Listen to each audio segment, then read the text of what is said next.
Good evening, everybody. It's evening time again. How are you all doing? Right, we're still on the UFO cases, and this time it's an update and one of the stories that I promised you.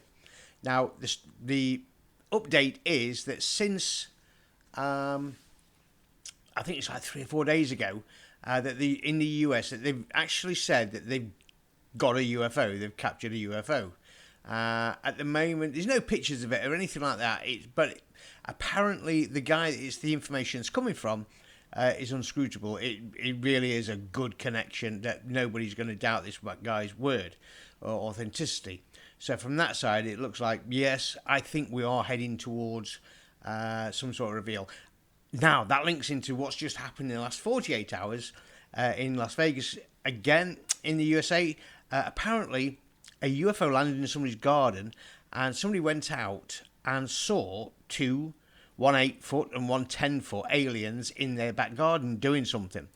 Now, at the moment, the verdict's out because there's no sort of like video except for a deputy's video of an object coming down from the skies. So, hopefully, the next couple of days, somebody will caught it on some sort of video somewhere along the line. But they said that they've sort of like shown pictures and said, well, that's where it landed, but we haven't got it. So it could be that we're going to have a declaration that we're in touch with them. Right, let's go back to history on how things really started getting popular about the UFOs and when people started telling everybody. So one of the strangest cases going, it happened in 1961, and it was actually in Portsmouth, New Hampshire. And it's quite famous. It's called the Betty and Barney Hill case.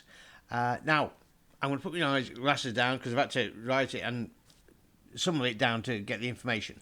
Right, they'd been on holiday to Canada and they were travelling back from their holiday. And Betty was actually stargazing. So, like you do, she was just looking out the window of the car and she noticed a star that seemed to be sort of like moving a little bit. And it seemed to follow them. So, now, Betty and Barney were so like inquisitive as anyone else would be. So they pulled over. Barney got out of the car and started walking towards the object. Now he'd actually got some sunglasses. He'd got some glasses, binoculars in there, so he was watching them. And sure enough, the object got close enough that Barney could actually see into the object, and he noticed 6 beings in dark suits looking back at him. Well, instead of standing his ground, Barney thought better part of valour, ran back to the car and drove off at speed to get away. Obviously terrified by what had happened. Now, he carried on going, but they sort of had a third sense that they were still being followed. And sure enough, they sort of like heard some strange beeping noises and got dizzy and dozed off while still moving. Sorry, they were stopped at they dozed off, but they did notice that when they woke up again, they were still in the car, but they were 35 miles away. Now, that's very bizarre. Now, they didn't think too much about this, and they actually drove home, not realising that they were actually 2 hours late on getting back home. Now, thought nothing of it. So, time goes by, and Betty starts getting nightmares. And she starts, so when she's getting repetitive nightmares, so she starts writing down what she can remember. And Barney doesn't really want to speak about this at all. Anyway, so Betty thinks, well, I'll tell somebody about it. So she phones the airbase and gets I think it's the NICAP at that point, sort of like telephone number.